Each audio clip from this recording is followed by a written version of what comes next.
Buen día, somos el equipo número 6 conformado por Michelle Venegas, José Ángel Gómez, Ramón Abreu, Mariana Sánchez y quien les habla, Mari Nieto. Voy a comenzar con el tema 16 del procedimiento declarativo de la prescripción. Es un medio legal para adquirir derechos o extinguir obligaciones. Según el artículo 1952 del Código Civil venezolano, la prescripción es un medio de adquirir un derecho o de liberarse de una obligación por el tiempo y bajo las demás condiciones determinadas por la ley. El principio de legitimación registral es uno de los principios más importantes de la actividad registral, ya que es el que otorga certeza y seguridad jurídica sobre la titularidad de los bienes y su transmisión. Las clases de prescripción tenemos la adquisitiva y la extintiva. La adquisitiva es el medio para adquirir un derecho por el transcurso del tiempo, llenando los requisitos exigidos por la ley. Esta es la prescripción que incuba este procedimiento judicial de prescripción adquisitiva, pues a través de ella es que el demandante va a adquirir la propiedad a través de una sentencia constitutiva que va a cambiar la situación jurídica existente con anterioridad a la demanda, pues el demandante comienza con el procedimiento siendo un poseedor y termina siendo el propietario gracias al poder constitutivo que tiene como sentencia emanada por un juez. Y la extintiva es el medio legal que extingue obligaciones o para liberarse de una obligación, como dice el código, el medio legal hace que termine la obligación que ha sido causada y no han sido cumplidas. Las consecuencias legales de la prescripción se activan con el paso del tiempo. El transcurso del tiempo es el que va a hacer que se extinga o se adquieran derechos. Ese tiempo va a depender si se trata de acciones reales o de derechos personales. Cuando hablamos de derechos personales, son aquellos que tiene una persona sobre otra en el caso de deudas. Y el caso de obligaciones son derechos reales y el derecho que tiene una persona sobre una cosa, como es el derecho de propiedad.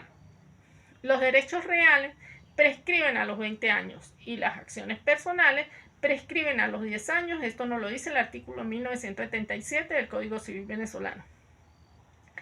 La prescripción adquisitiva es un medio para adquirir la propiedad de un inmueble a lo largo del tiempo, sin que necesariamente se tenga título de propiedad como tal.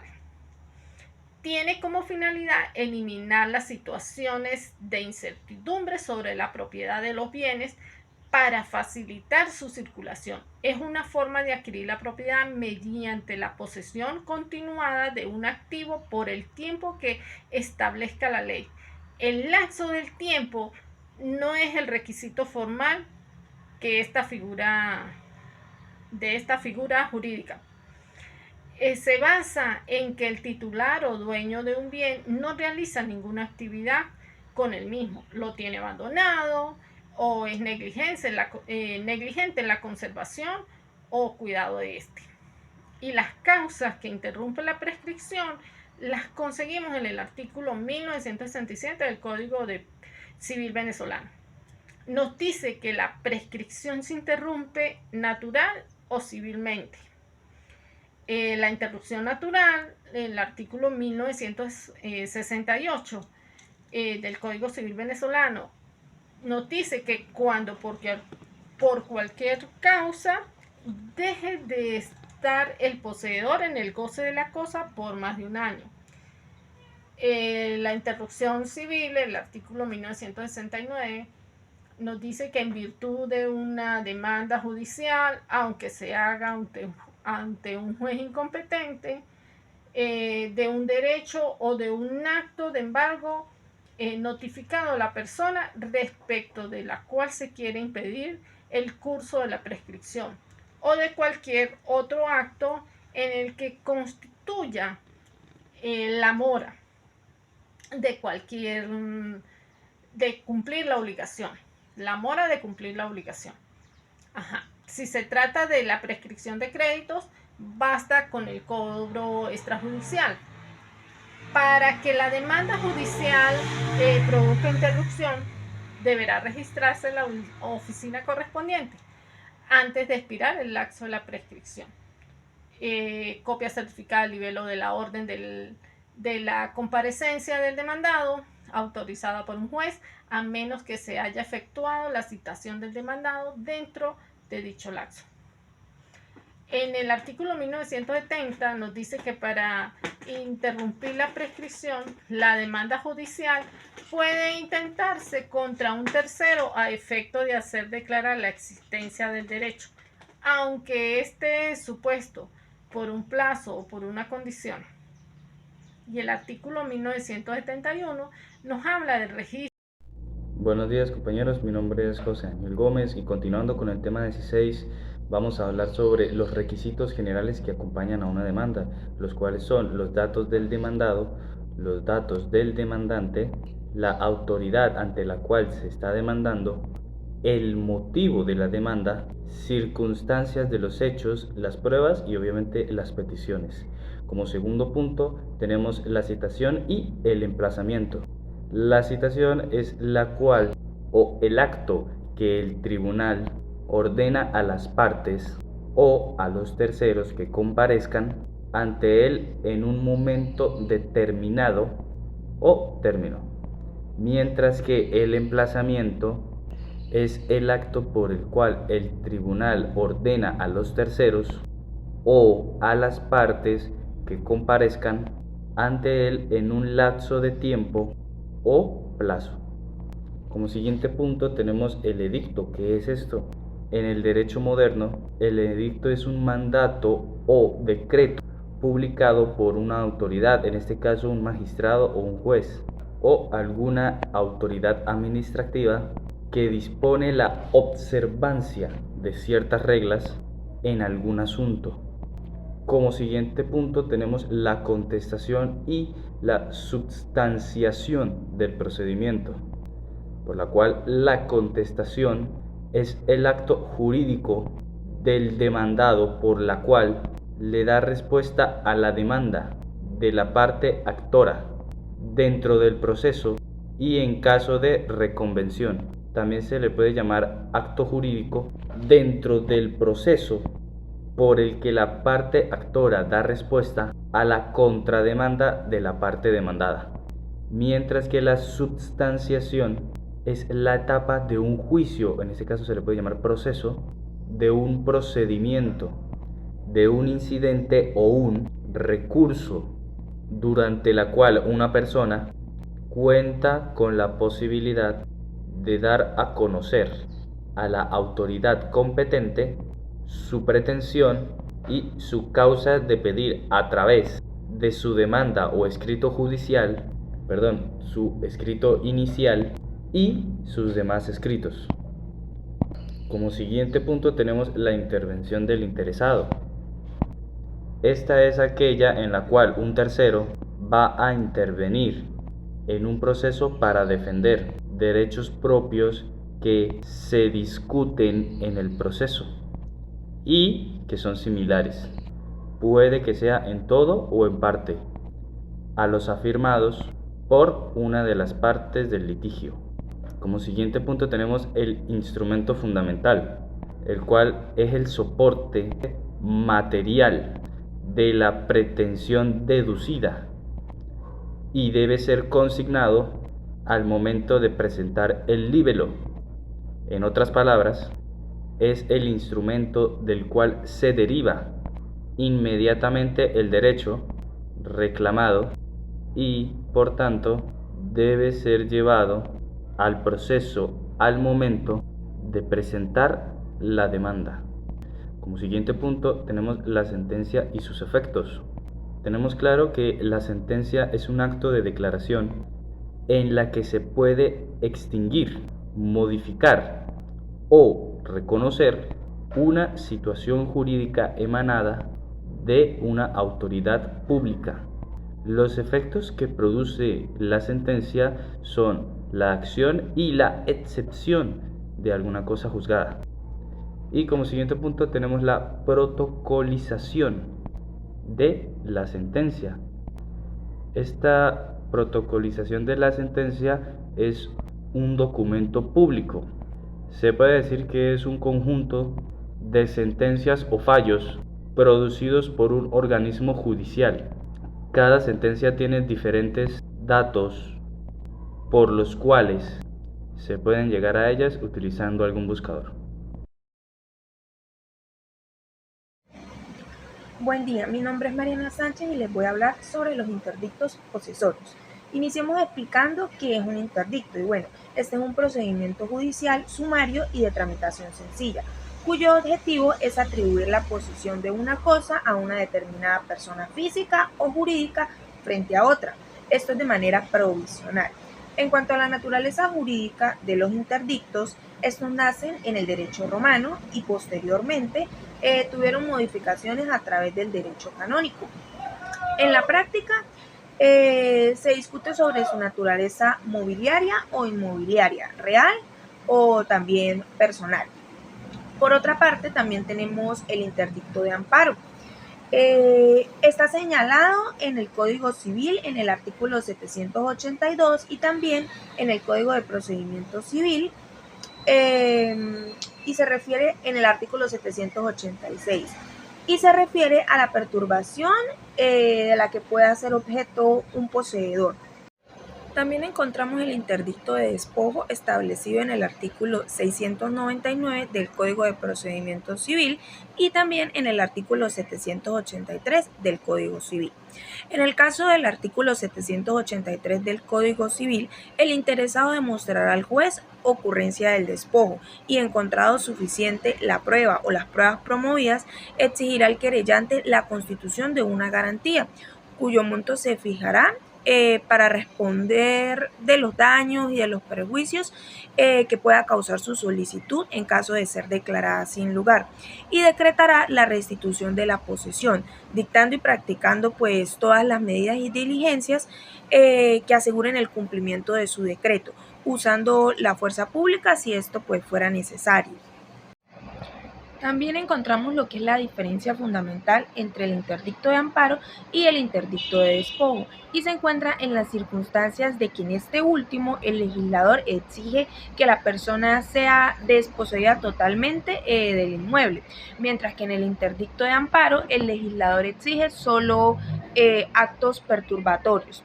También existe la citación y, como todo proceso, este partirá con la efectiva citación del querellado una vez sea llevado a cabo pues el decreto provisional de amparo, restitución o secuestro según sea el caso. Y esto se ve reflejado en el artículo 701 del Código de Procedimiento Civil, disponiendo que el juez ordenará la citación del querellado. Esta disposición se guiará por las reglas de la citación personal o mediante carteles de concordancia con el artículo 215 y siguientes de la norma adjetiva. Aquí la regla general es que el juez competente para conocer de los interdictos es el que ejerza la jurisdicción civil ordinaria en primera instancia en el lugar donde se sitúa la cosa, objeto pues de ellos. Y en la posesión hereditaria lo es el juez de la jurisdicción donde se haya abierto la sucesión. Como también se sabe, el artículo 701 del Código de Procedimiento Civil establece que una vez citado el querellado, se dispondrán de 10 días para la promoción y evacuación de las pruebas. De igual forma, el mencionado artículo se refiere también al lapso destinado a la presentación de alegatos, y este consta de 3 días, donde algunos autores digamos que sostienen que puede ser el querellado el que disponga para presentar su posición ante la querella interdicta. Gracias. Buenos días, mi nombre es Ramón Abreu y les vengo a hablar sobre mis puntos, que son la sentencia interdictal, ¿sí? Como primer punto es este procedimiento se hace cuando ya se haya finalizado mediante el pronunciamiento de la sentencia, la cual deberá realizarse dentro de los 8 días siguientes de las conclusiones, un lapso destinado a la presentación de los alegatos por las partes y por los abogados. Igualmente está señalado en el artículo 701 del Código de Procedimiento Civil. Lo decidido en un interdicto no tiene valor de cosa juzgada, material, pero sí formal. Es decir, al quedar firme la sentencia, esta no puede ser modificada dentro del mismo proceso. Como segundo punto está el recurso contra la sentencia interdictal. La tesis doctrinaria en el plano doctrinario, sí, Humberto Cuenca, que es un abogado, señala que la doctrina de la procedencia absoluta es más acertada independientemente de la estimación que el actor haga mediante su querella, pues es su criterio propio o el legislador establecido el recurso de casación a los interdictos, no por el valor de la controversia, sino por la naturaleza del juicio interdictal. Como siguiente punto, les puedo hablar sobre la extinción o ejecución de la garantía. La garantía constituida para obtener el decreto interdictal se extingue cuando la querella fuera declarada con lugar, debiendo el juez hacer un pronunciamiento expreso sobre ello en la sentencia definitiva, quedando sobreentendido que el silencio de la tal circunstancia en la sentencia equivale a la extinción de la garantía constituida. Ahora, como siguiente punto, es que si la querella intentada fuera declarada sin lugar, el juez ordenará en la propia sentencia experticia complementaria del fallo para determinar los daños y perjuicios y proceder de inmediato a la ejecución de la garantía, como se trata de sentencia de condena pasada con la autoridad de la cosa juzgada. Como siguiente punto les voy a hablar sobre la posesión hereditaria, que puede decirse que la posesión hereditaria no es otra cosa que el reconocimiento de la calidad del heredero, reconocimiento que a su vez se amerita por medio de la ley y se hace de pleno directo sin intervención judicial. Derecho de aquí contra quien obran los decretos a ser oídos en el pronunciamiento ordinario, Código de Procedimiento Civil del artículo 706, en todos aquellos contra quienes obran los decretos de interdictos tendrán derechos a ser oídos en juicio ordinario, pero el despojador no podrá reclamar el perjuicio que haya sufrido por la reinstitución decretada por el juez. Hola, muy buenas tardes. Mi nombre es Michelle Vanegas, titular de la cédula de identidad 27394-681. Junto con mi grupo vamos a hablar acerca de los temas 16, 17, 18 y en mi caso yo le puedo hablar acerca del tema 18, que son los interdictos prohibitivos. Primero que nada voy a explicar qué es un interdicto. Cuando nosotros decimos interdicto nos estamos refiriendo a un procedimiento judicial, sumario y de tramitación sencilla, cuyo objetivo es atribuir a la posesión de una cosa determinada, persona física o jurídica, frente a otra. También se puede usar en el caso que exista una reclamación por algún daño de una persona que sufra durante su posesión. Entonces, un interdicto es aquel juicio posesorio en donde se decide sobre la posesión de la cosa. ¿Qué son los interdictos prohibitivos? Son aquellos que constituyen los medios para proteger la posesión y no la propiedad. Tiene por objeto que se impida a otro hacer una cosa que puede perjudicarle a quien promueve el interdicto. El tribunal competente en estos interdictos es el de primera instancia en lo civil del lugar donde esté ubicada la cosa, el objeto del interdicto. Esto está en conformidad en el artículo 712 del Código de Procedimiento Civil venezolano, que dice lo siguiente: es competente para conocer a los interdictos prohibitivos el juez del lugar donde está situada la cosa, a menos que hubiese en la localidad un tribunal de primera instancia en lo civil. Clasificación de los interdictos prohibitivos. Están los interdictos de obra nueva y los interdictos de daño detenido o obra vieja. Los interdictos de obra nueva son aquellos que tratan de paralizar una obra con el fin de evitar daños mayores en nuestra posesión. Entonces, en este interdicto, el afectado de una obra que una tercera persona le haga un daño o le perjudique, él puede denunciar ante un juez la obra nueva, con tal de que no esté determinado que no haya pasado un año. Esto lo podemos encontrar en el artículo 785 del Código Civil venezolano, que dice: quien tenga razón para tener que una obra nueva emprendida por otro, sea su propio suelo, sea suelo ajeno, causa perjuicio a un inmueble, a un derecho real o a otro objeto poseído por él. Pueden denunciar al juez la obra nueva con tal de que no esté determinada y de que no haya transcurrido un año desde su principio.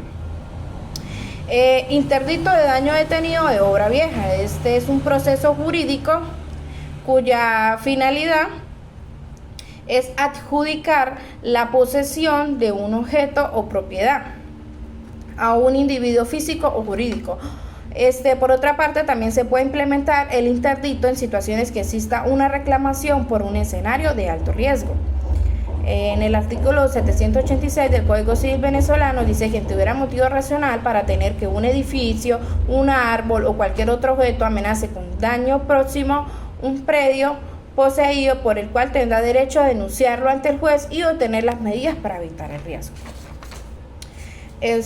Para concluir, puedo decir que el procedimiento de los interdictos prohibitivos resulta aplicable en los casos en que la República Bolivariana de Venezuela sea la accionante. En tal sentido, ¿para qué tribunal conforme conocer el interdicto prohibitivo?